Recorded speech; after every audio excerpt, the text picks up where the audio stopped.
This is the Surly Grognards for October 29th, 2019.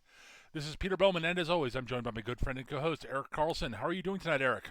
I'm doing all right. Excellent. It's been a little while since we've done an episode. Yeah. Not a It's long been time, but, you know. not a long time, but not Well, as consistently as we should be well, doing no, them. basically we skipped the last episode we would have done because, we had 2 episodes of 3-minute anime in, Right. in between since the last episode, and usually would have squeezed one episode of Grognards in there, but We're both completely just we were fucked. we were So, dead to the world, both of us. Yeah. I was not feeling well, and Eric was tired, so Yeah. we punted. I was not capable of carrying on a conversation. Yeah. But this week, we actually also we had literally nothing to talk about last week. Like, Yeah. Like I'd literally done nothing that weekend. Or just yeah. I hear you. So today, I have one thing I do want to talk about because it's sort of falling into what we've been doing. Our usual sort of what we usually start most podcasts. What we've been up to. I have been since last Friday, really. I mean, technically, I think I installed it on Thursday because that's when it technically released. But I've been playing a lot. The Outer Worlds finally came out. Mm. So Obsidian's Yeah, new this first. has been on my list. Yeah, So Obsidian's new first-person shooter RPG thing. Um, it released. I picked up through the Microsoft Store because I didn't want to give Epic Games my money. which is fair. Yeah, it was a personal if I could have the option, I can give it to someone else, and I want to play the game now, and I prefer not to give Epic my money. Oh wait, there's an option to not do that. It's Microsoft, Hooray! who are technically not much better than Epic, but whatever. I mean, evil corporation is evil corporation. I mean, some are better than others, admittedly, but they're still evil corporations. Yes. Which dovetails nicely into The Outer Worlds is everything I've heard. So the Outer Worlds, it definitely, you can tell it's written by the guys who wrote New Vegas. The dialogue has that feel. But it's snappier. Like, the dialogue's decidedly, oof. It's a snappy fun. The dialogue's snappy and funny. Usually, occasionally, unbelievably sweet. Usually in a good way, and often the humor is occasionally pitch dark. Like, so yeah, it is definitively a game which is critiquing late stage capitalism, shall we say? I'm shocked. With all the subtlety of a brick through a plate glass window. With all the subtlety of Joseph Joestar dealing with straights. Let's be real. Like it. For those of you And grenades in your and just grenades everywhere. Yeah, it's not subtle. For those of you who have not read or seen JoJo's Bizarre Adventure, let's just say that Joseph opens the encounter by pulling a Tommy gun out of nowhere and opening up with him on the street. It's not entirely true. He pulled it from behind him. Now, it clearly wasn't behind him beforehand, so, clearly the same pocket dimension where Highlanders pull their swords from. Exactly. So yeah, it's not subtle in its critiques, shall we say? Before I talk a little bit, neither was BioShock, and I love the fuck out of BioShock. It's less subtle than BioShock. Awesome.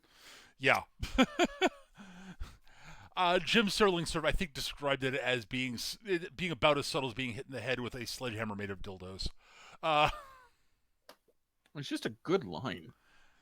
It's Jim. He's got a deft hand with it. He's got a deft hand and a turn of phrase. But at any rate, before I get into talking about like the actual what I mean by the lack of subtlety, other things I do like about the game so far. I like the so far I've liked all the companions I've actually I now have unlocked all 6 of the companions you can get. Cool. Um, they're all I can say 5. Used 5 of them enough to be able to form an opinion on them in terms of their personality and how much I enjoy having them around. Actually, that's not true. 4 of them I definitively have. I've used 4 of them enough to say that, and the 5th I've talked enough to have a feel for the character, at least some feel for the character. The 6th is the robot, and I don't know if the robot will actually develop an actual personality or not. It's a bit early yet for that. Okay. Uh, but uh, the your first companion Parvati is an absolute cinnamon roll sweetheart engineer. I mean, there are parallels to Firefly that I will say definitely exist in this game.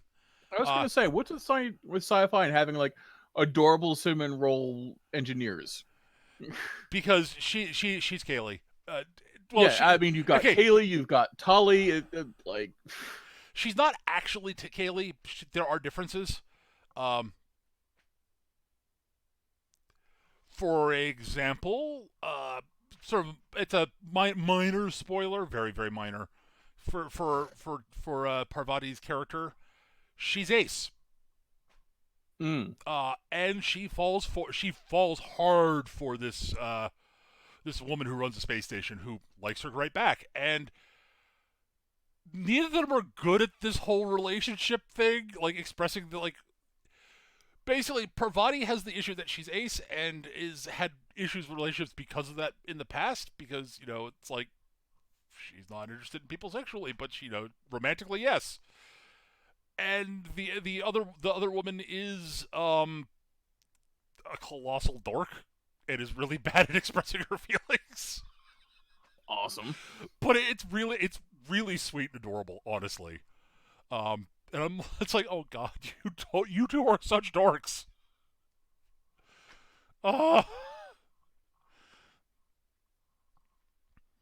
but yeah, No, the Outer Worlds has been on my list since I first heard about it. Yeah, you will like it, I think, Eric, a lot. Yeah. Brief question that someone asked I didn't have an answer to. Like, is there a third person option? Can you wheel out to look at your character? I've not found it. Okay. I've not tried really, but yeah, I mean, I figure you always play these things first person. Yeah, I generally play them third person. The exception of Fallout games because I need to be able to aim when I'm shooting things. that is why I play first person. Yeah. I'm usually shooting stuff. Shooting stuff is for losers. You want to hit them with thunder hammers. I will admit, I'm actually tempted that if and when I decide to do a second run, and the game I think has enough to it that I will probably want to do a second run, I will probably play a dumb as a brick house melee character because the dumb dialogue options are apparently quite good. Awesome. I mean, that is probably going to be my first run through. Is a big dumb guy with big guns. Mm-hmm. The other thing I will say, I like the fact that your companion. So things I like, as I was saying, I like the companions in general. You can have 2 in your party at a time, as opposed to most of the the Bethesda RPGs where you can only have 1. They instead of them having an inventory you have to go into for them to carry stuff for you, so was like one of the things that companions are best for in the like Fallout New Vegas or the Bethesda Fallouts or the Elder Scrolls games is carrying shit. Yeah. Yeah. Instead of actually doing that, they just directly increase your carrying capacity. They just abstract it. They just abstract it. Awesome. So all you have to do for gear for your companions is literally what weapons are they wielding, what's their armor. Done. Like you give them that stuff, and you might want to upgrade it as you go along. I would recommend doing that. The companions also do get special combat skills they get. And you have to have, I think you have to have an Lee's Leadership 20 to activate them, but that's like super cheap. And Okay. literally, like, so Parvati will run up someone and hit them with her shock hammer. Ellie will fan the hammer on her pistol. Vicar Max will pull out a shotgun and shoot someone in the face.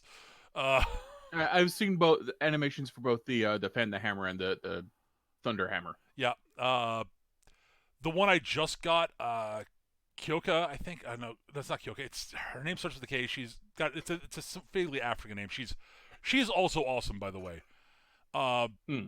she's a tracker and hunter from this one planet you end up going to, and is you will like her, Eric. She is funny. But yeah, I'll tell you why you will like her, Eric. Because her main gun is an autocannon. Well, see, that's awesome. Then we could be autocannon bros. Well, I don't. It's a she. We'll be autocannon siblings. But yeah, her special is literally open up with a basically dump an entire belt of rounds into an enemy. It's just yeah, I like her. She's fun. But yeah, you can actually tool yourself up to make your companions even better in combat. You can tweak their AI. You can direct them fairly well. I mean, it's not like complicated. You can basically say, "Go here, attack that target, or and activate your skills."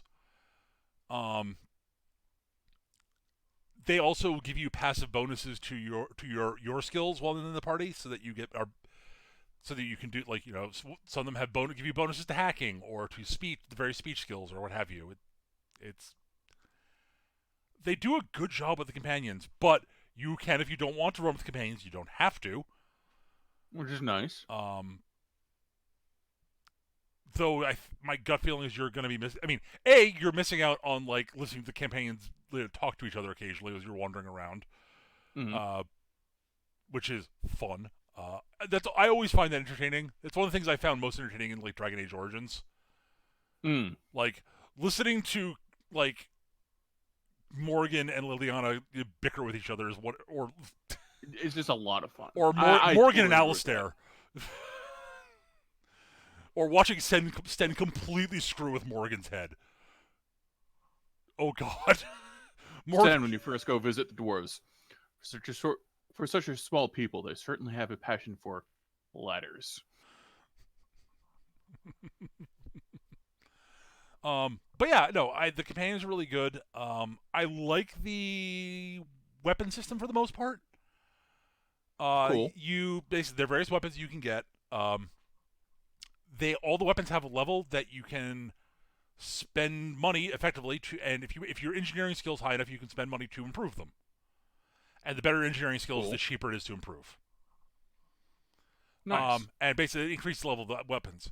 The nice thing is that as you go along, you will eventually find the next tier up of the same basic. There's a basic chunk of weapons, and eventually you'll find the next tier up that have a higher base level.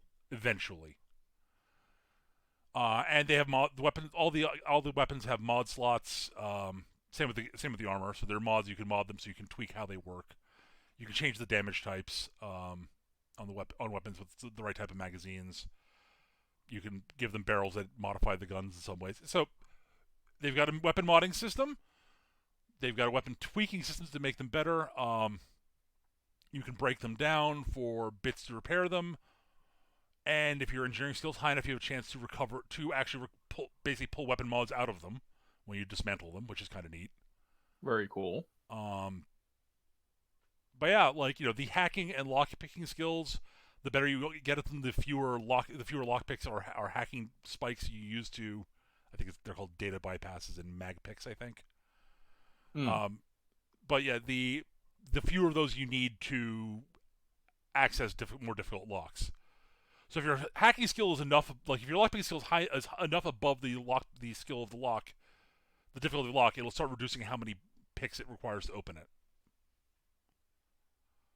Okay, I can dig it. Yeah, it's definitely on my list, and I'll probably pick it up sooner rather than later. So on the setting thing, as I mentioned, but yeah, so overall I'm liking it. My one minor quibble right now is the whole thing where there's, as I mentioned, there's the basic batch of weapons and armor, and then there's a next tier up of the same stuff. Hmm. It feels a little like it feels like the weapons are going to start feeling your gear is going to start feeling kind of samey throughout the entire run. Hmm. I don't know if that's a good or a bad thing yet. I haven't decided yet. Um, I will see.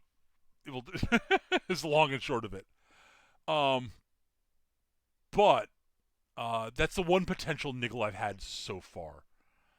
Uh, I said I like that. I find most of the characters I found that I think that the writers clearly want you to like. I've liked. Mm-hmm. The characters the writers clearly want you to dislike. I've disliked. The questions that are the characters supposed to be sort of morally gray have felt morally gray. Um, there have been a few. There have been several. There are several quests that have actual choices that have actual like consequences. Cool. Which is kind of neat. You can fail quests. Um, Sometimes you can fail quests just by straight up shooting the wrong person Oops. because there aren't, as far as I can tell, there aren't any essential NPCs. Which is always cool in these kinds of games. Yeah, I agree actually. Like your party member, like unless you're playing on the survival difficulty, your companions won't die once they're your companions. Mm. But apparently they can if they're not, if they before they become your companions. So Good to know. yeah. Um.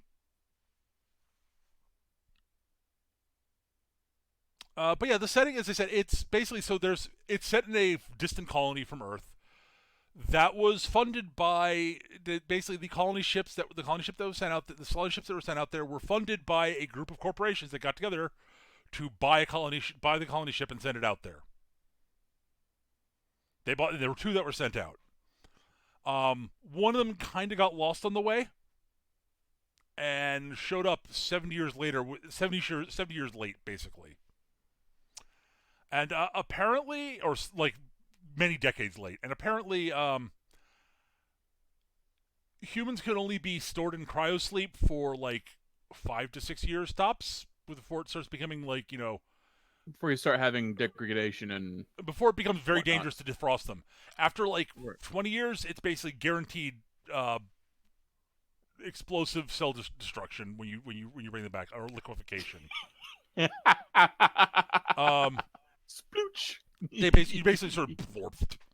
Um, your character is someone from the second colony ship. Um, Okay. and there's this mad scientist dude who basically steals you, and he's come up with a process to actually bring someone back who's been frozen for a long time safely, and it works. Hooray! Hooray. There are some side effects. Mostly, you can slow time. Okay. So That's how they do their VATS equivalent. basically. Yeah. Okay. Um, they actually have an in-universe explanation for it, basically. um, well, specifically, it's the VATS. It's like VATS from the Fallout, the first-person Fallout games, not the original ones, because Right. and that was a turn-based game, and VATS was literally just how do you do called shots. At any rate, yeah. So yeah, the colonies are run by the corporations. It's corporatocracy here. It doesn't ever go terribly wrong. Yeah. Yeah. They I'm are. sure everything's hunky dory. It's. Ooh. There's in the first colony you go to, is there you find out about somebody who's killed himself, and yeah, apparently that's a crime, destruction of company property. Yep. Also, you get an early quest to go get the graveyard fees for people who are not dead yet, because you're supposed to you have to pay for your graveyard ahead of time, and it's a constant fee. Yeah, So what you're saying is it's a live service to be dead. basically, yeah. Yeah. Yeah. It, there's so much. Is it? This is not subtle. The game is not subtle at all about like, yeah, God, the corporations. For the most part, the corps suck. I have met exactly one person so far who is a who works for who is part of a corporation who's actually like actually important to corporation who is at all reasonable. Mm. Um, and is not a gigantic prick. It's amazing. Um, yeah, he's basically the corporation he's a part of got kind of screwed hardcore, like really badly, and he was very low on the totem pole, shall we say. And Mm. his plan is basically they split off from the rest of the board, and their plan is basically, yeah, what if we were to have our workers work no more than 10 hours a day and like pay them well, give them like vacations occasionally and health services and treat them like people. If you actually do this sort of stuff, I notice if you look at the actual math on all this, you actually get more productivity out of your workers if you treat them like people. That's ridiculous. That's not cutting costs. So it's now this particular corporation is not doing well, and this guy does not is not without his faults, and he's in a situation where basically he wants his colony that he's running, basically that's this mini corporation, to rejoin the board, mostly for pragmatic reasons, i.e., Mm. so that they don't all die. Mm. And it's like, but dude, you're like you don't have to deal with the fucking board anymore. Yes, but there are monsters outside the walls and raiders. And monsters who are raiders, and raiders who are monsters. So yeah, I haven't gotten very far into that. This is on the current planet I'm currently on. Right. And there's a lot to do on this planet. I've been fairly impressed by the quantity of stuff that I've had to do. There are tons of side quests, a lot of which are sort of weirdly interlinked. It's actually kind of awesome. Cool. Yeah, no, I'm looking forward to eventually picking this up. But yeah, Like, long story short, yeah. it's a very I'm really enjoying it. I like the setting.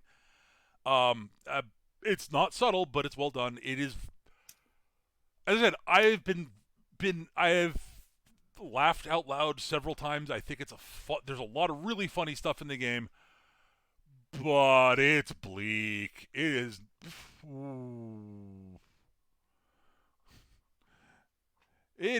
It's a dystopia, and it's not subtle about it. And like there are people who are like most of the people have bought into the corporate system. It's a goddamn Well, of cult. course they have. They've been raised in it, so Yep, of course they're going to buy it's a into goddamn cult. Like, it. Yep. oh, I mean, and I don't mean even to the same degree that people like in the real world have bought into capitalism. Like, no. I'm not talking about that.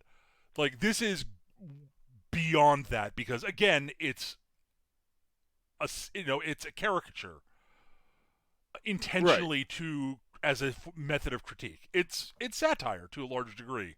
Hyperbole to illustrate a point. No, I get it. Yeah. Um, it's well done. I'm really enjoying it.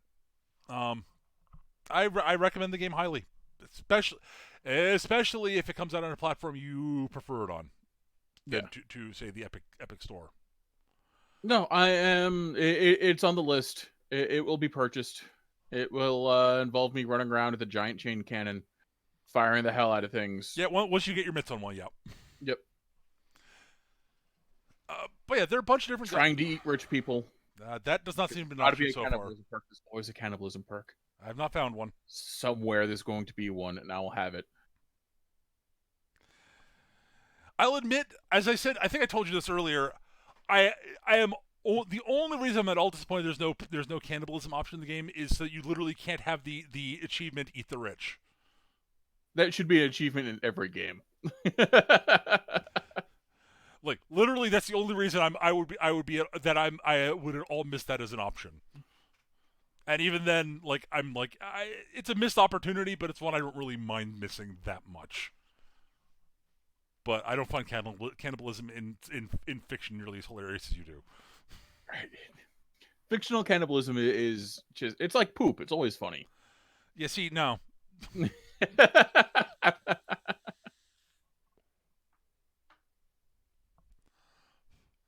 But yeah, so that's largely what I've been up to. Awesome.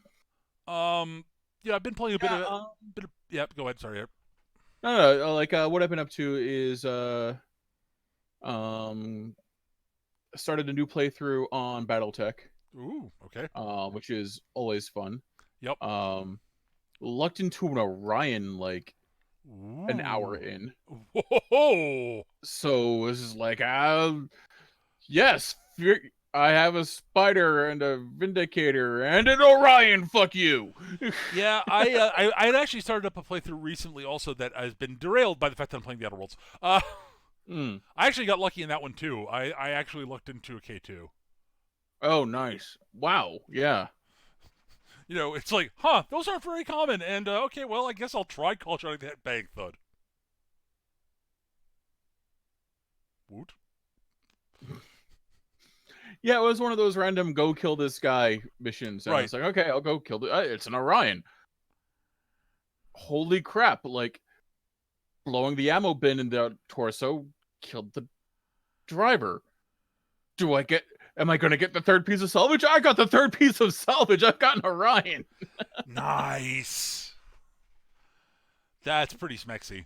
Yeah. That is smexy.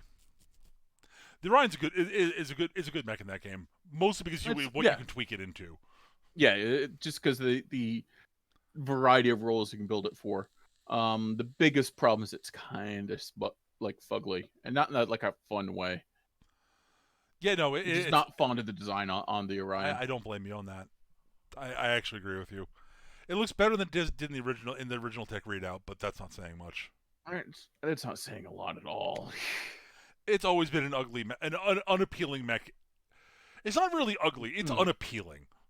Yeah, it can certainly be appealing and ugly. Like, particularly if you're talking about like a mech of some sort. Right. Like, look at the Atlas. It's kind of ugly in a beautiful way. Yeah, I'd agree with that. Yeah. No, yeah. BattleTech's a good game. Yeah. I Yep. approve. I approve. Also, no one's died yet, so that's Nice. pretty cool. Always a plus. Always a plus. I don't have to level up I don't have to level up more new pilots. I mean, I'm going to, but Yeah. just in case, because someone's going to die. It's yeah. Yeah. So let's see. I've been playing some Star Trek Online again. Shocking, I know. yeah, absolutely. Well, I mean, I am shocked. They've got a new event going that earns you credit that is earning you credit towards another tier 6 ship coupon. Yep. And they brought back the Gamma recruitment event thing. So I made a Gamma recruit on my free to play account because, of course, I did. As you do. I already have a Gamma recruit on my main account, so I don't really need to make another one. Yeah, I wish I cared that much. It's just when they first came out, I tried making a Jem'Hadar to Gamma recruit, way back in the day. Not that way back, but way enough back. Yep. And I discovered I just don't care about the Jem'Hadar at all. Yeah, well, I mean, I don't either, but I wanted the resources. You get a bunch of stuff. You get a bunch of stuff that are account unlocks for leveling up the various recruitment event characters. And that's why I did it. Just by completing their stupid little objective things, you get stuff. It's mostly marks and dilithium. But it's marks and dilithium, so yeah. Right. But like, there's the big reward for the temporal agent one was your reputation items you craft start at Mark 13 and the next quality tier up. When you make them. That's a big reward. The temporal agent one was had the big one. Also, I think they had the free gold duty officer that was a consultant, so it gave you bonus XP. Yeah, I think I never got him. But yeah, I've seen him linked in chats before. Well, I mean, if you And got he's it, kind of bonkers. if you, I mean, the nice thing is that if you actually have the recruit character, you can still earn the rewards after the event's over. Yep. The event only limits when you can make the recruit, so that's the nice thing. That's why I make sure to make it. I have not been playing my Gemmy on that account because I've been Yeah. playing the Outer Worlds. And the problem is to get that stuff. It requires I play my Jemmy, and I just don't care about him. I totally get that. As I said, literally the only reason I actually soldiered through most of most of the recruitment stuff for my Jemmy was literally because I really wanted the rewards for it at the time. And that means I'm going to do it on my free to play account because oh my god, it's gonna be so useful for my free to play account. Oh, that'll be a big help on that account.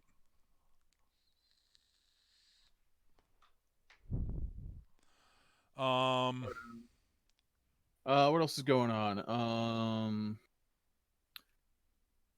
I've been really enjoying Fifth Ed so far. Cool. So it seems to it seems to hit the marks that I liked of both fourth and third. Like Okay. like I actively dislike third now. Yes, So because yes. There are things that that fourth still does that other systems don't do. Right. So there's that for it, but like I don't know, I've been enjoying it. We're not even level 3 yet, but I've been enjoying Fifth Ed quite a bit. Cool. So Neat. Yeah, I look forward to when I get finished with it. I look forward to running it. Just to at least try it. amusingly, we had a bit where we were traveling off to the next adventure. Yeah. And we find an ambush point on the road that some goblins are using, and their mighty goblin fortress, which is an overturned wagon. Right. They've cut arrow slits into. Okay. So, having just gotten level 2 and access to smite and spells on my paladin, I was like, I'm gonna try to knock the wagon over with the thunderous smite spell. Mike's like, what? What does that do? And I read it off to him. I was like, huh. You're not going to knock it over, but you're going to stave in the side and scare the fuck out of the goblins. I was not expecting that. Those poor goblins, like, our fortress is, oh god, why? The funny bit is, one of the other characters doesn't like really believe in like the whole like divine magic thing, or that like I'm an actual like holy warrior or anything, and suddenly thunderbolts shoot out of my hammer when I hit something. Like that's unusual. Oh dear. Oh me. Oh my. Yeah. So yeah, I'm digging it. I'm enjoying the simplicity of the advantage disadvantage system. I'm liking more than I thought I would. Cool. So because it's not just like an add 4, subtract 5, multiply by 10. I get it. Believe me, I get it. Like I like crunchy math stuff, but I also get the appeal of something that streamlined. Yes. Um, That was kind of my feeling too. Is I'm going to kind of miss all the modifiers. I don't miss the modifiers at all. Like just having the simplicity of, do I roll 2 dice and pick the highest, or do I roll 2 dice and pick the lowest, or just roll a die? oh yeah, no, I totally get it. It's kind of like feng shui in that way. Yeah, no, as I said, there's a reason I get why it's appealing. Yeah.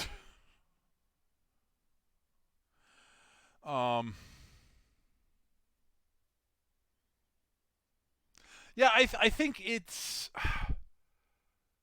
as long as the rest of the underlying math of the game ends up working out, I'm fine with that. Honestly, that sort of a streamlined simplicity requires that the rest of the math has to the sort of underlying mechanical math of how the system actually works has to be solid.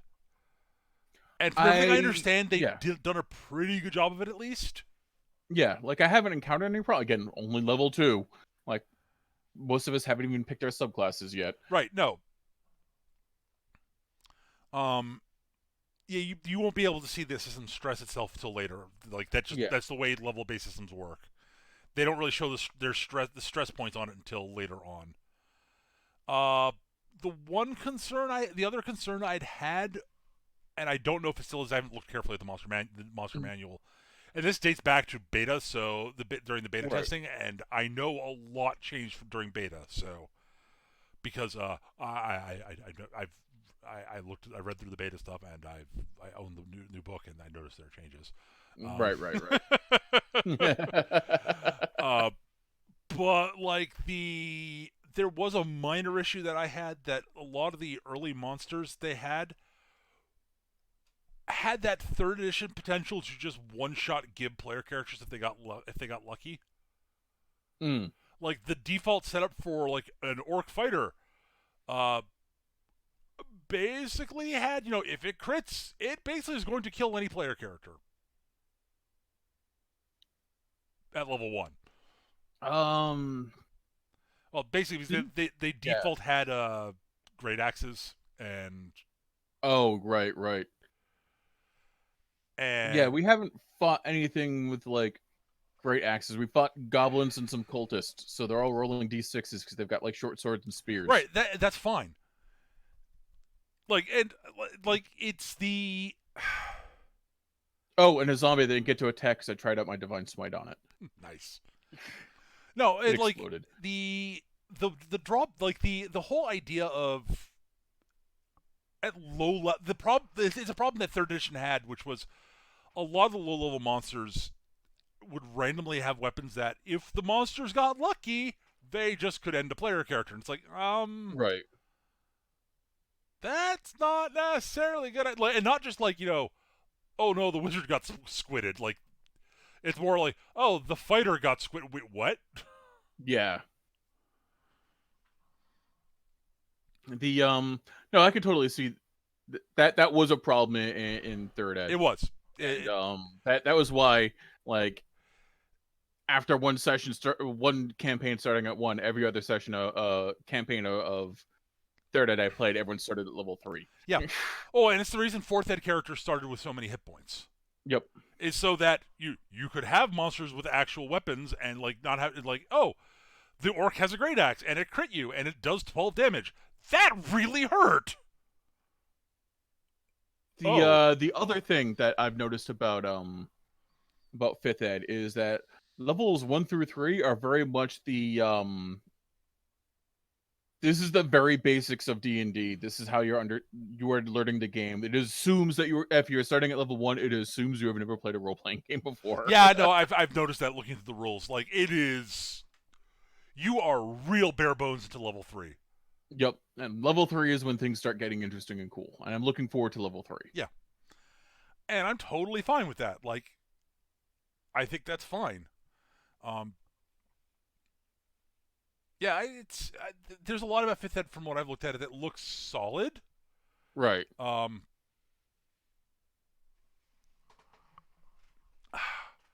I said I'm looking forward to trying running it. Yeah. Like so Chris's character had never been hurt in a fight before. Gets stabbed by a goblin. Chris's reaction is, I think she's going to panic. I think she's going to be convinced that she's going to die.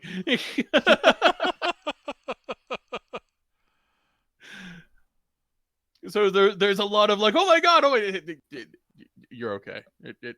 Cure light wounds, you're fine. Stop being a baby. As the paladin's pulling arrows out of his chest. Stop your whining. But I got Not stabbed. I understand it hurts the first time. Arrow. It can make anyone kind of freak out. Arrow. But you're fine now. You should probably dust yourself off. Wow, you're acting like you've never been stabbed before.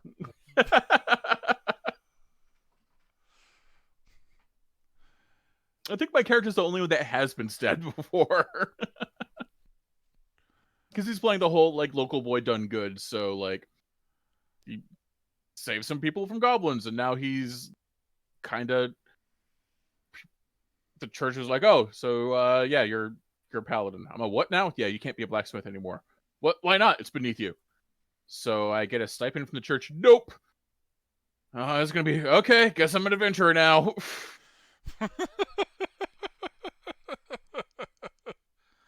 Aw. But yeah, like I will say, like when I start the D&D game, I'm gonna the when I start up the D&D game, it's gonna be starting at level 1. Despite that, most people I know who are playing have played the 5th edition before. I Right. haven't.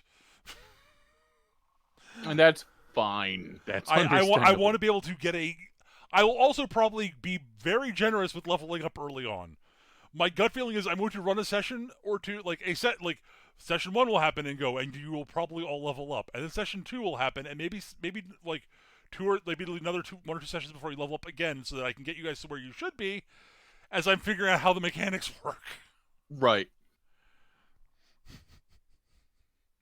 Yeah. It definitely seems to be structured so even if you're using experience, like you should level up after your first real fight, kind of deal. Oh, that's sort of the impression I got too. But like, Yeah. it was definitively going to be a yes. After the first mini adventure thing, you guys will level up. Like that's going to happen. Your level 1 existence is entirely for me to figure out what the fuck is different between this and the other editions of D&D. Right. Like practically understand. Like I read it. I've read the rules and how they're different, but I need to have it feel You it. need to actually experience it. Yeah. No, I have I'm very much that way, more so than you are. Like I'm I usually understand conceptually how this works, but until they see it in practice, it's all just gobbledygook. if I'm a player, I can run entirely off of just reading the rules.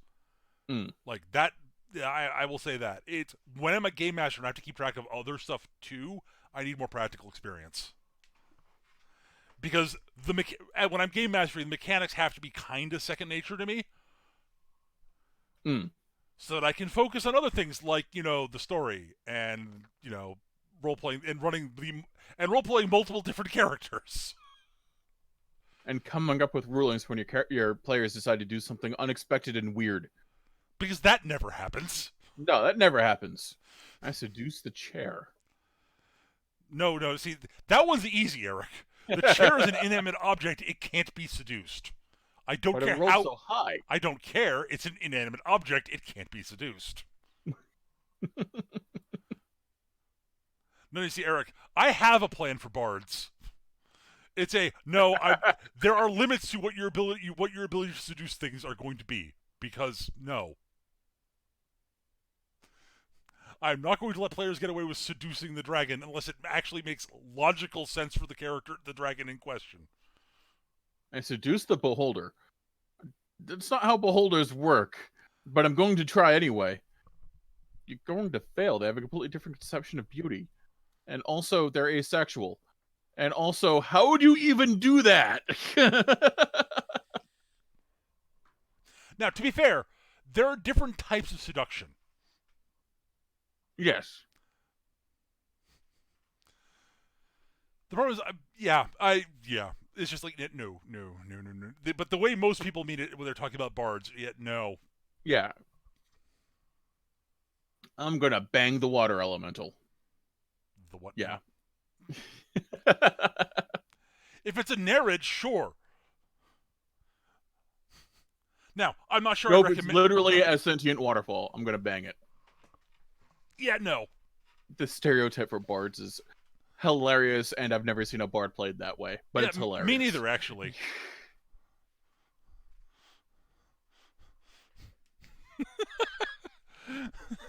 Gavin in the chat, the dark side doesn't need boobs. From what I've seen, I beg to differ. From a lot of what I've seen from various Star Wars properties.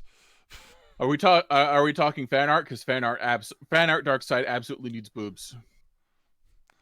Not just fan art. I mean, geez, look at some of the stuff like in Star Wars: The Old Republic or the old the KOTOR games even.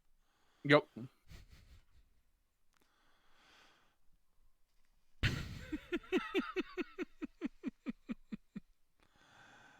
But yeah, no. In all honesty, though, like I do think But yeah, that stereotypical bard thing is like, yeah, I get it. I've never seen it either in actual play. Yeah. Like I've seen the jokes. I've made those jokes. Of course, everyone's I, made those jokes, just yeah. about. But yeah, I don't think I've ever actually played in a game where someone tried to seduce. That's not entirely true. There was a Shadowrun game where Matt was playing a serial seductionist.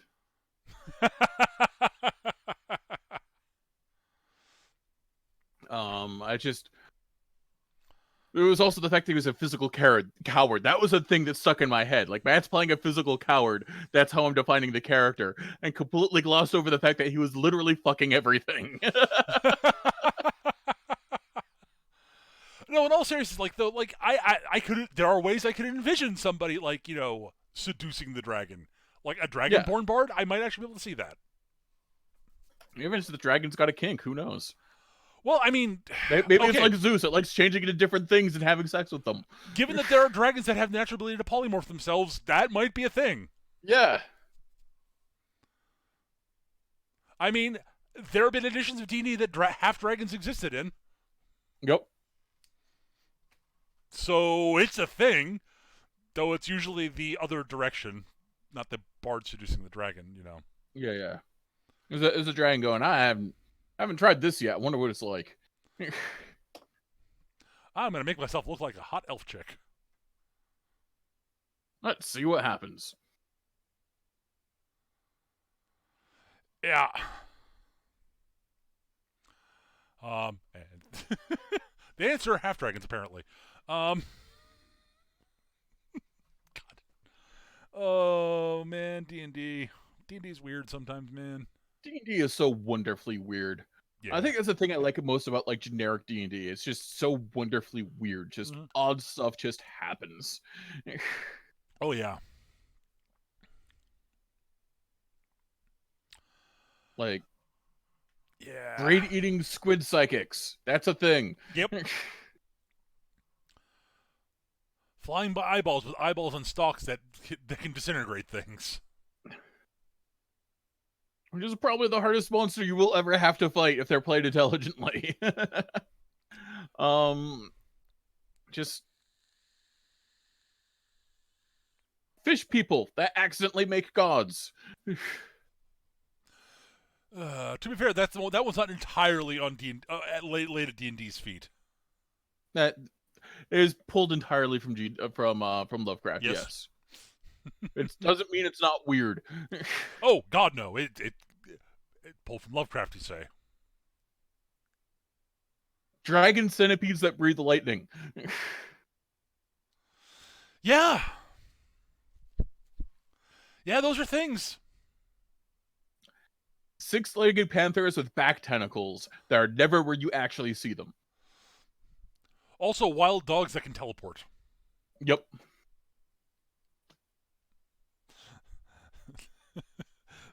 The natural enemy of the displacer beast, the blink dog. Okay. Why is that a thing? I don't know, but it is. Oh my God.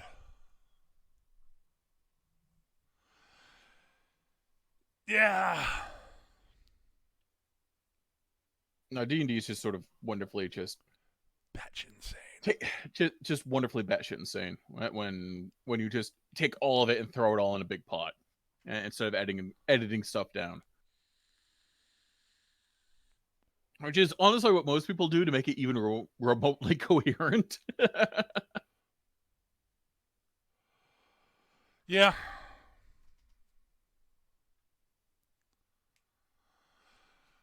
I don't know. But yeah, I'm still sort of, I'm slowly piecing things together for D&D. I will get there eventually, I hope. God, I hope. I look forward to it. Yeah. For obvious reasons.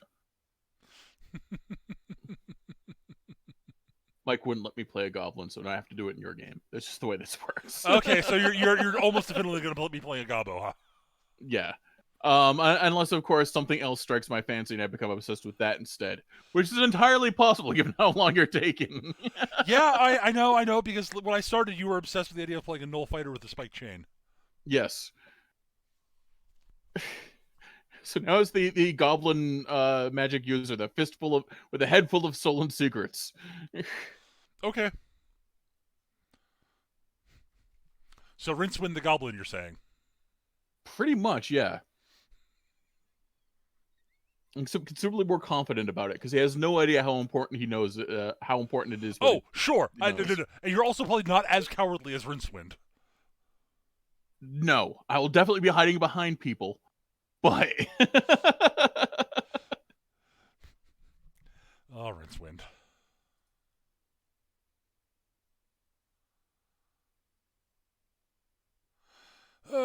Boy. So yeah. Let's see what else is going on. That's most of it. You know. yeah. Um,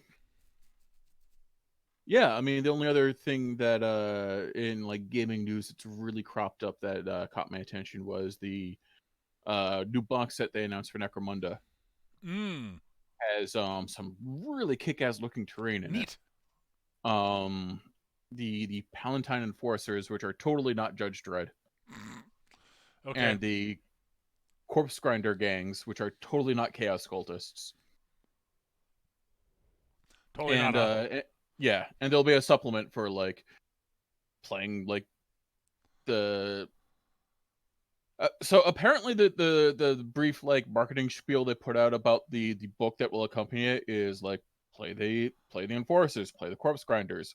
Here are ways to corrupt your existing gangs to make them chaos cults. Also, here are gene stealer cults. So Okay. okay, Cool. I'm down with that. Sure. That's Especially seeing as they released the a while back they did a white dwarf release for like chaos cults and gene stealer cults in Necromunda, and they were disappointing and underwhelming. hmm. I didn't really look at the chaos cult stuff. I was more interested in the gene stealer because I have an entire army there, and I was like, this is not at all how I imagine gene stealer cults operate. Like they kind of suck at what I imagine they're supposed to be good at. Why are Yeah. they a shooting gang? I could the cults. I can kind of see it actually. Sure, but the hybrids wanted to shoot because they were so weedy.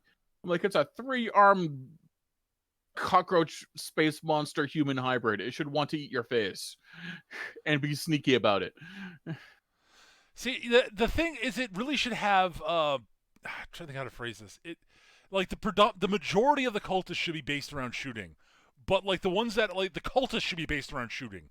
But if you got any hybrids, they should be melee monsters literally. Yeah. Um, The way it was structured, it was like you had your leader, and then you had the hybrids, which are like your champions or lieutenants, and then you had all the other guys, and the hybrids were like for some reason just incredibly weedy and didn't want to get anywhere close to anyone where they could possibly die. hmm, interesting. Like they were actually easier to take out than anyone else's champions, and I was like, that's terrible. That does seem subpar. Yeah. Oh, and you could take aberrants, and of course you're going to take an aberrant because why aren't you going to take out 3-armed hunchback monster man? I mean, you're going to take one. Obviously, it's a 3-armed hunchback monster man.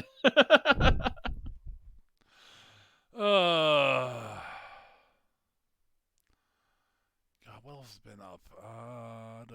Gaming wise, not much else has been up. Gaming, I can think of. Yeah, I've been popping in and out of Star Trek for the event. Yeah, I've been leveling up. I actually leveled up, and I've actually mostly completed the ship and set up for my liberated Romulan Borg, my liberated Borg Romulan Nice. character.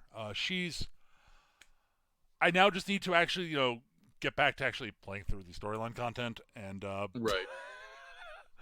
and get enough rep stuff together to actually finish the ship. With the rep gear and some of the Borg bits to use as visual as the for the cosmetics, not for the actual using them, because that's an option for some of the stuff. Yep. Because I want her to be flying ship that looks Borgy, because Because obviously. Yeah, the I'm waiting for STO to get over its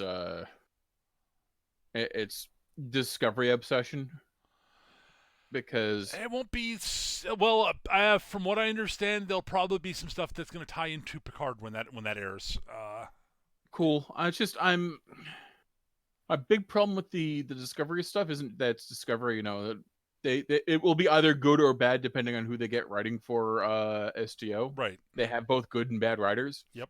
The problem is it's so Fed centric, and I don't really play Fed side. I know. It's like I just let me be a Klingon, guys. Can I please be a Klingon? Like, Yeah. please. You're doing so well for a while. You're doing great with either the actually like Klingon or at least neutral enough that I can like squint and get by. But let me be a Klingon. I know. I know. I feel I agree with you. I know why it's happened. Oh, probably because they got rid of all their Klingon guys again. No, actually, it's because it's you're right. It's because of the Discovery stuff, and the Discovery stuff is because that's actually them getting money from CBS Paramount. So Paramount. So Right. No, I can't blame them for that. But you know, let me just put some dialogue options or acknowledge that I'm not in the Federation, please. yeah. Well, I mean, it's a case of it's. I mean, I can only imagine it's even worse if you're playing a Jem'Hadar character. As far as I can tell with the Jemmies, honestly, it's like, oh no, you are. It barely acknowledges that you're Jem'Hadar ever after a certain point. You're just a member of either the Klingons or the Federation. Like it's more so than even the Roms are. Yeah, and I feel bad for the Roms for that too. No, the game occasionally acknowledges you're Romulan after that. Yeah. Like, there are moments in the Iconian War where you're talking to Sela, and she's like, oh, yeah. You have, like, there are dialogue options there because you're Romulan. Actually, the funny thing is, there are dialogue options when you're talking to Sela if you're playing a Vulcan. That's actually pretty cool. Yeah. Because you basically get to lay at the smackdown with logic on her. You're like, oh, come on. It's much like there's during, you know, the arc in the Iconian invasion where you have to where you first meet Nog in the Iconian War arc. Yep. And you're basically talking to the Ferengi guy there. If you're playing a Federation if you're playing a Ferengi, you have different dialogue options there also. That's pretty cool. I didn't know that actually. But that makes perfect sense. You wouldn't know that you don't have a Ferengi character. I happen to have a Ferengi character, so I got to that point. I was like, they're all like, wait, I have Ferengi dialogue options here. That's awesome. They need to do this shit more often. Like, that was really cool. Yeah. Oh well. But yeah, I would definitely say, you know, yeah, they really need to, you know, they need to acknowledge that everyone is a Federation player. Yeah, they just need to go back over the last couple of arcs and just throw a few more Klingon options in there. Yep. Like they still had a few here and there, even in the arcs before just before Discovery. Like yep, the one where you are rescuing Martok. If you're no, that one's like that one was a Klingon mission, like straight up. It felt weird doing that as a Fedi. Yeah, I mean, and I was like, that's awesome.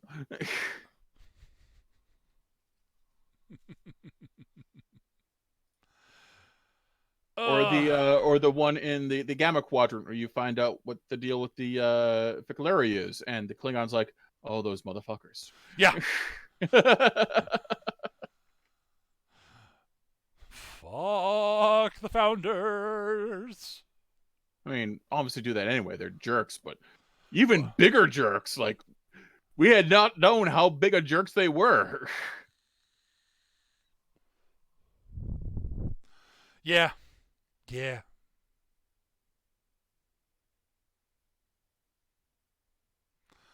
So yeah, that's what gaming wise. That's what's been up. Gavin's in the chat just said, "I need to start planning your Marine Army, Eric." So Gav's a jerk, and he linked me to third-party bits seller that sold conversion Gundam kits and Zaku bits conversion bits that can turn your Marines into Gundams and Zaku's. Yeah. Because Gav's a jerk. The Zaku Marines look really cool, I have to They're admit. so cool looking. Like, holy shit. And And like, I was already thinking, like, I could make my lieutenants into Goose by giving them the 2 spiky shoulder pads and painting them blue.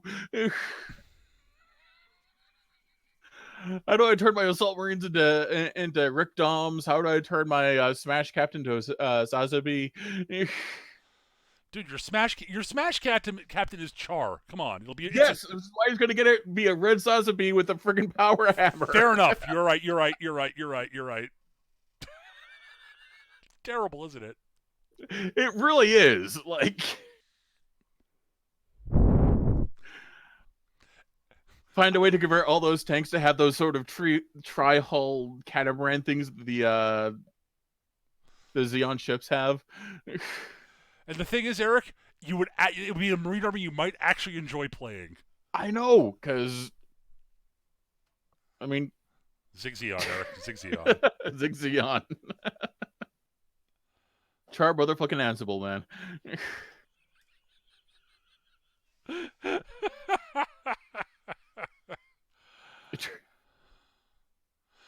Oh my god.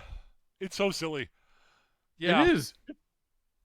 Other than that, like, I've been watching a little anime here and there. Yeah, I haven't really been watching anything new beyond Vinland Saga. Vinland Saga. Not Finland. That's an entirely different thing. That's a country. Yeah. Vinland Saga, which I've been really enjoying. Yeah, we've during our thing for the podcast, we've been watching the new season of MHA, My Hero Academia. Yep.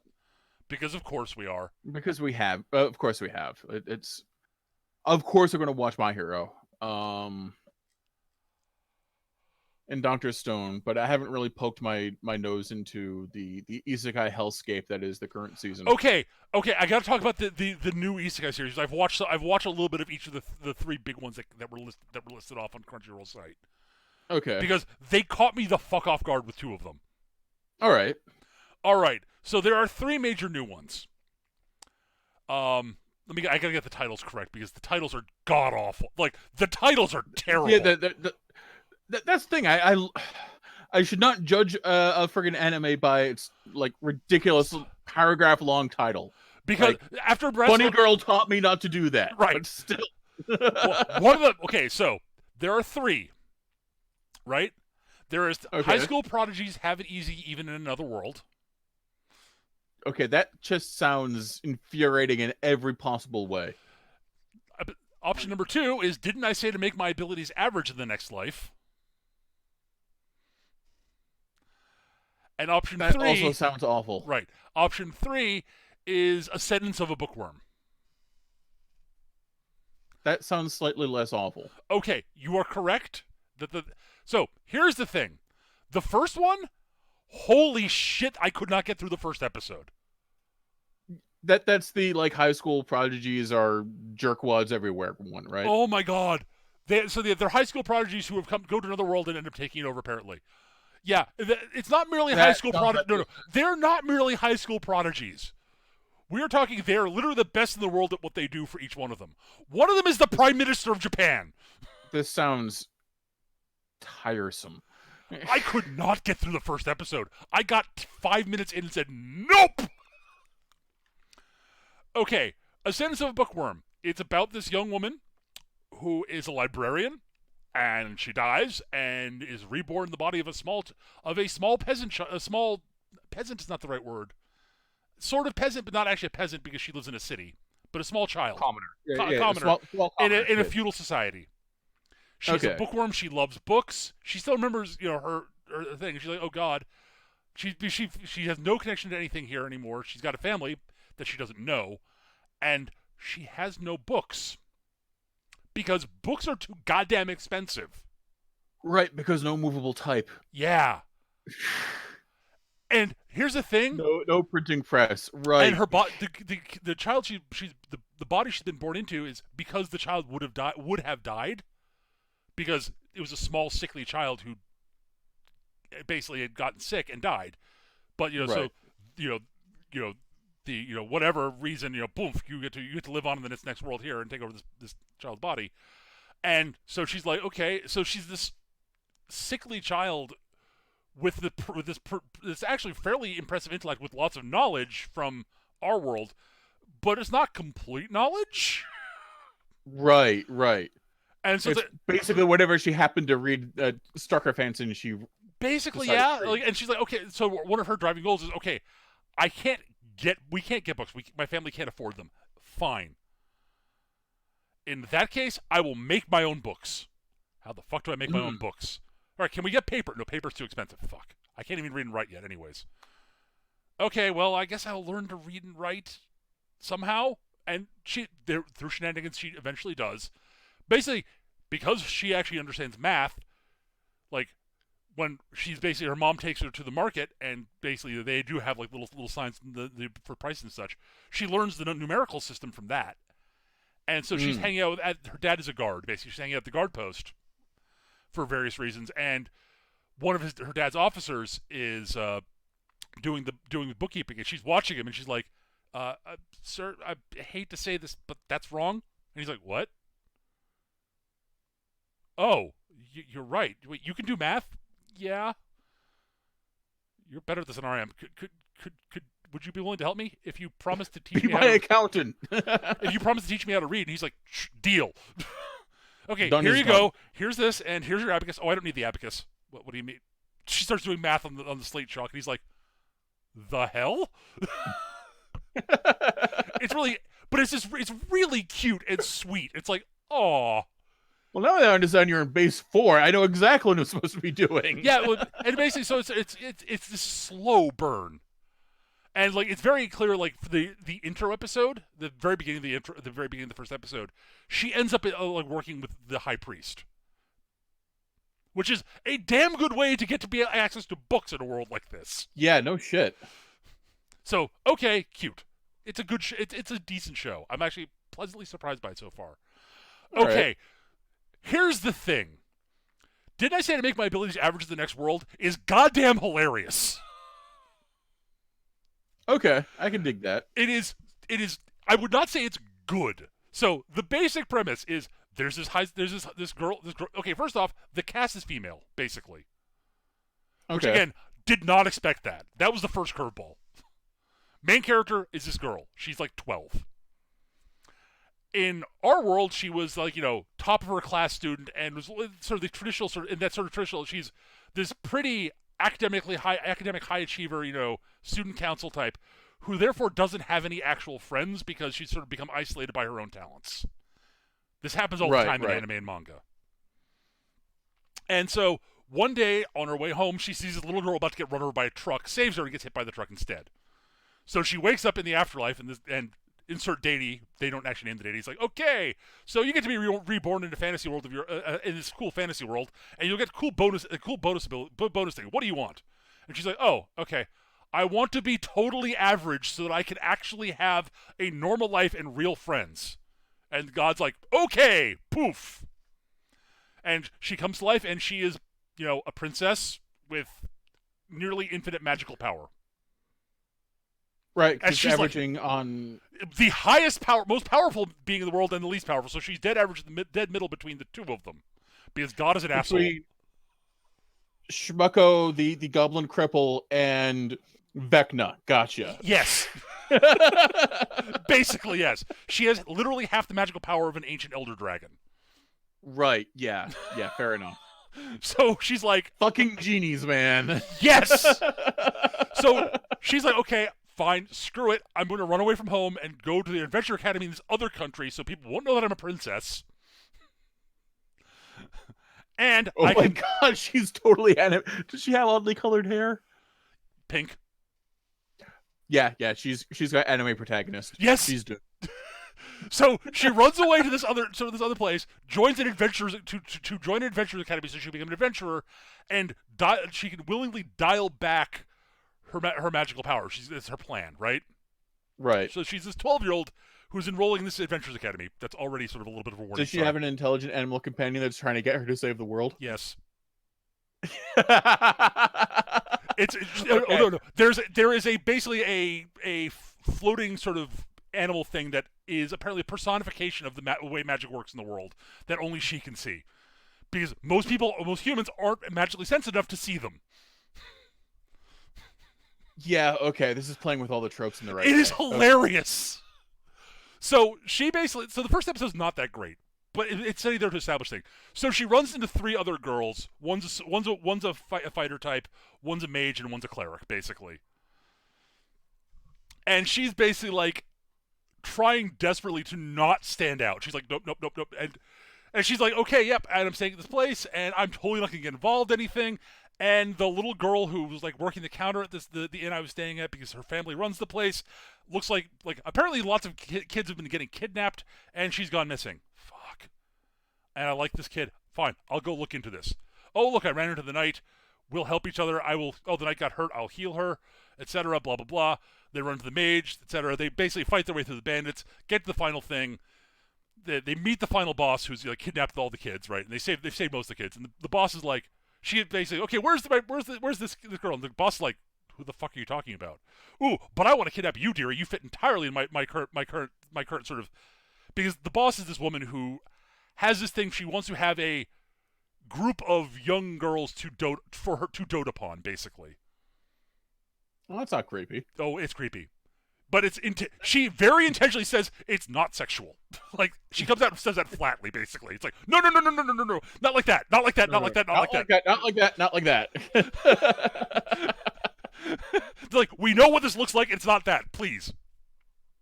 So she has a group of 4 experienced adventurers who are working for her, and they basically mop the floor with her friends. And then one of them then the boss insults her, our protagonist, because our protagonist is 12 and is therefore flat chested. Right. So yeah, she does the Lena inverse thing. Well, but I'm 12. What do you want? she actually says that, basically. But she loses her temper and blows everybody away with a giant blast of energy. Right. Magic. And the mage is watching as she's about to, she's like, wait, I can see the magic around her. What the fuck? I'm not supposed to be able to do that.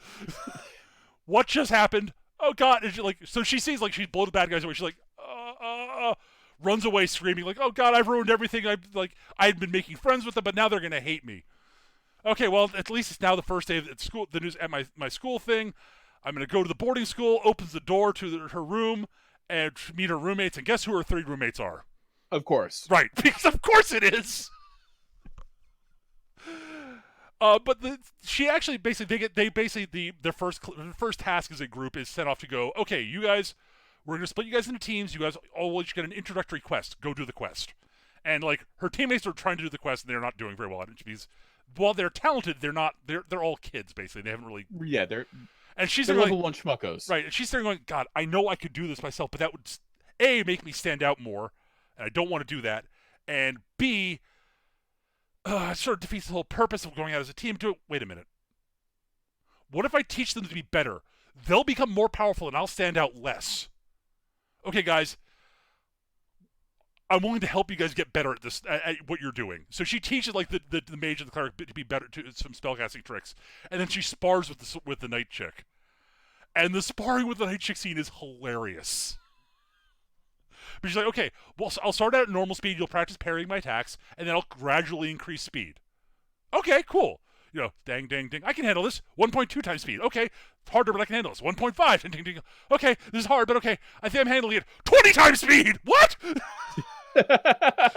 And she cuts the sword in half, and she's like, "Oh God, I'm so sorry. I started enjoying the fighting, and oh my God, oh my God." Oh my God. But the animation tricks they use in the scene are great. Also, I'm not going to spoil that. The show is funny. It's worth watching, I think. I don't know if it's good, but it's actually at least trying to be funny, and it got me to actually laugh. All right, I'll check it out. It is. So those are briefly on another animation thing. Yep. I just remembered. So there's this independent cartoon project that finally put out its pilot. Oh, okay. It's up on YouTube called The Has Been Hotel. Okay. The premise is, takes place in hell. Hell is a giant, 1980s urban hellscape thing. With all sorts of creepy, weird demons and whatnot in there. It's got sort of that like Jonan Vasquez / Tim Burton kind of look to it. Okay. But everything's pastel colored. Okay. Interesting. And the premise is this one girl and her girlfriend are trying to make a hotel to rehabilitate sinners to alleviate the overpopulation problem in hell. Okay. Everyone else thinks this is fucking hilarious. Right. And like there's the principal character who's like wears like a pink like bellhop outfit. Her girlfriend who's like basically like demonic riot girl. Their only actual client who's not actually a client is just there crashing there for the free roam, who is the cross-dressing spider demon hooker. Okay, sure. Who was hilarious. He's my favorite character. Cool. And an Archduke of Hell that heard about it, thought it was hilarious, and is there to support them so he could watch people fail. Oh no. His voice, he sounds and has the syntax of a 1920s radio announcer. Oh no. It's great. Oh dear.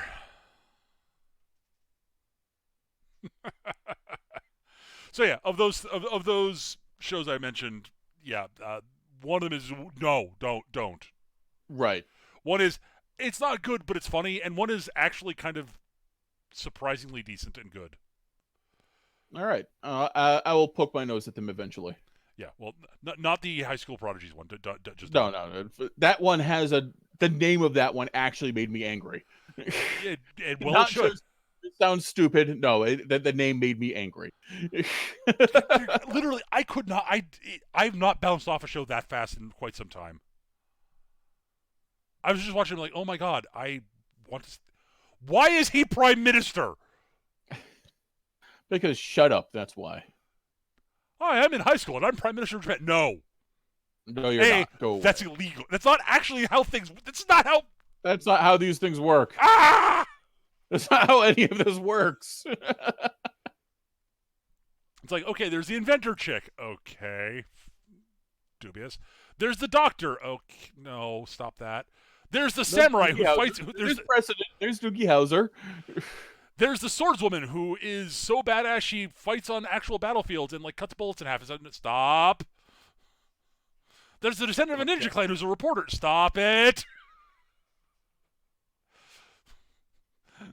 It's really bad.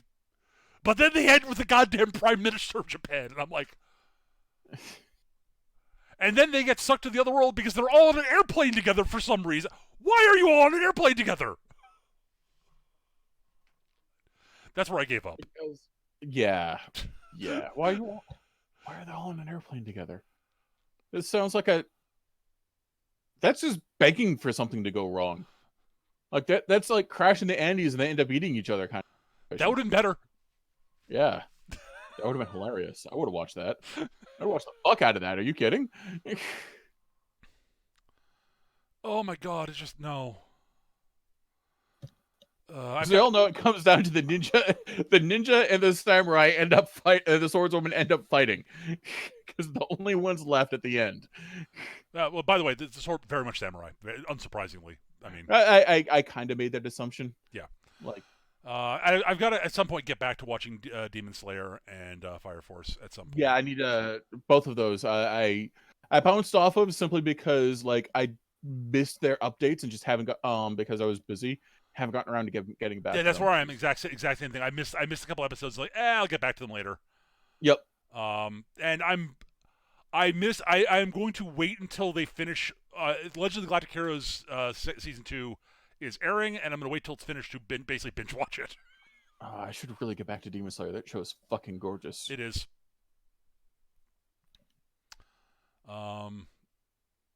And there are other shows that I've heard good things about that I've just not gotten around to watching. So yeah, no, I am very much in the same boat. Like, just not had the time to just sit down and get caught up. But yeah, the sentence of a bookworm is adorable. Like, it's goddamn adorable.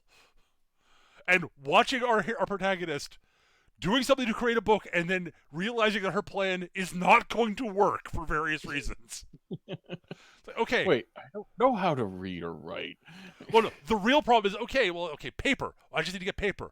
How expensive is paper? Oh my god, no. God, yeah. Okay, paper's out. Okay.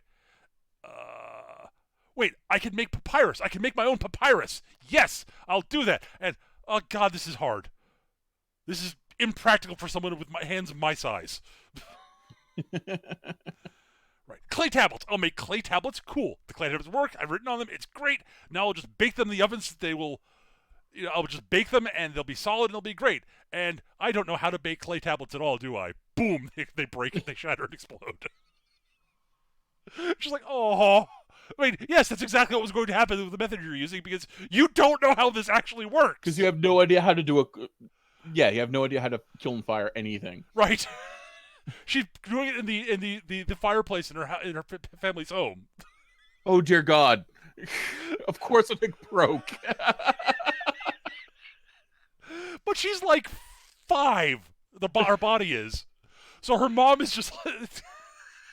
Her mom's like, "What just happened?" Oh, I screwed up. It is a surprisingly sweet little show.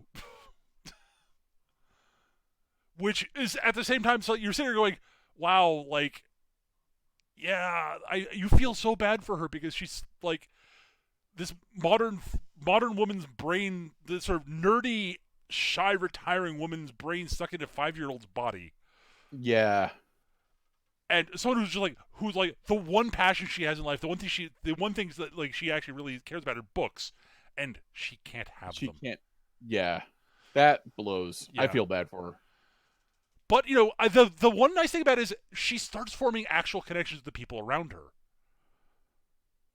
Which is actually really kind of sweet, and it's actually legitimately sweet. Because she really wanted the books so she would feel less lonely. Mm. Because she'd have something, and now she actually has like an actual family, like because the family, it's actually a family.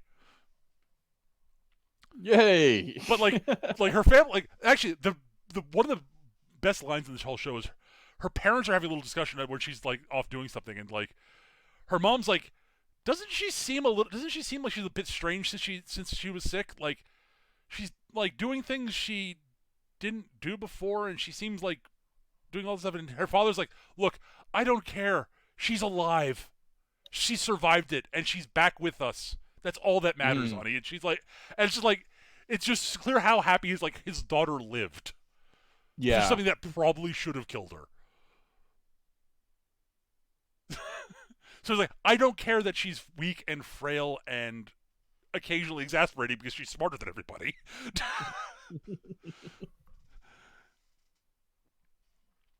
And is asking weird questions. Like, yeah, she's obsessed with books for some reason. I don't know why. I don't care. But there's this beautiful little bit where they're talking about like how things work in the world because it's like, okay, like most people end up in the same professions their parents end up in because that's how they get that's how you get recommendations for apprenticeships. Right. And she doesn't want to become a seamstress or a cook or anything like that. And her parents are like, but they find out like the whole writing thing, and she's like the whole thing with the guy at the guardhouse and like learning how to ride and such, right? And he's like, look, the guy there is like, he used to be a merchant. He could probably get you a recommendation to become an apprentice scrivener. And that would like play entirely into the stuff. She's like, "What's a scrivener?" And he tells her like, they like write stuff and work with books. She's like, "Oh my god, yes, that's there possible." We go. And he's like, "Yes," and it's like, "Yeah, like we can tell that, like what we do, like I can't. There's nothing I can recommend you for," says her father, and like you clearly don't like being a seamstress. Really, just doesn't seem to fit you, and we get that. But this is a possibility, and she's like, "That would be great." Now, you can't technically work for him because you're too young. You haven't been baptized yet. Right. But if you go down there to, quote, work for him, to go down to have him teach you how to read and write because he's capable of doing that, you could totally work with him then. So you actually can do the. It's a sweet show, a lot of fun. I recommend it. I legitimately recommend it. Send it to a bookworm. Like that was a show that caught me off guard. I did not expect either. I did not. I didn't expect that to be actively good. I was expecting to be tolerable. And did I say to make my abilities average in the next life? I expected it to be garbage. And it's not. I'm not sure it's good, but it's not terrible. It's at worst harmless. And again, it got me to laugh a couple times, so that beats some shows. Yeah. Check it out. Yep. But at any rate, we should probably wrap show up here. Yeah, it's getting a bit late, and I do require things made out of food. That would probably be a good thing. So, we've run long, so we don't have time to answer viewer questions. We normally save time in each episode to answer viewer questions if we've got any. We love answering your questions, guys, so please feel free to send them in to us. We've got an email address you can mail us at. The email address is surlygrognards@yahoo.com, surlygrognards@yahoo.com, or you can post in the comment section on YouTube. Either or works fine. You can also hit me up on Twitter. My Twitter handle is @MechaGM. If you've got feedback for us, ways we can make the show better, constructive criticism, all that jazz, we love getting that stuff. Please send it to absolutely. Us. Additionally, if you've got show topic suggestions, oh God, we love those. Those are great. Those are pretty friggin' awesome. We can't guarantee we'll do them, but at least they might spark ideas for us. And we won't spend an entire episode talking about whatever end of bullshit crawls into our brain. Yeah, pretty much. Which can be fun sometimes, but, can't do that every week. We should not make that a habit. No. We've made it a habit. Oh, God. It's been a Horizon to Tray for like 2 years now, Eric. Yeah, I know. Or longer. But that's going to do it for this week, guys. Thank you so much for watching. We hope you enjoyed the show. And we'll probably actually be back next week because the show we're doing for 3 Minute Anime will not be done next week. Nope, we're doing a slightly longer series. So 24, 26? I don't remember. 24, 26, 25, somewhere in that range. Yeah. It's in the 24 to 26 range. I think it's 25. Yeah. It's in the long season range as opposed to like the short 12 episode seasons. Right. That's going to do it, guys. Thank you again, and we'll see you guys next time. Take care, everybody. Have a great night. Bye, humans.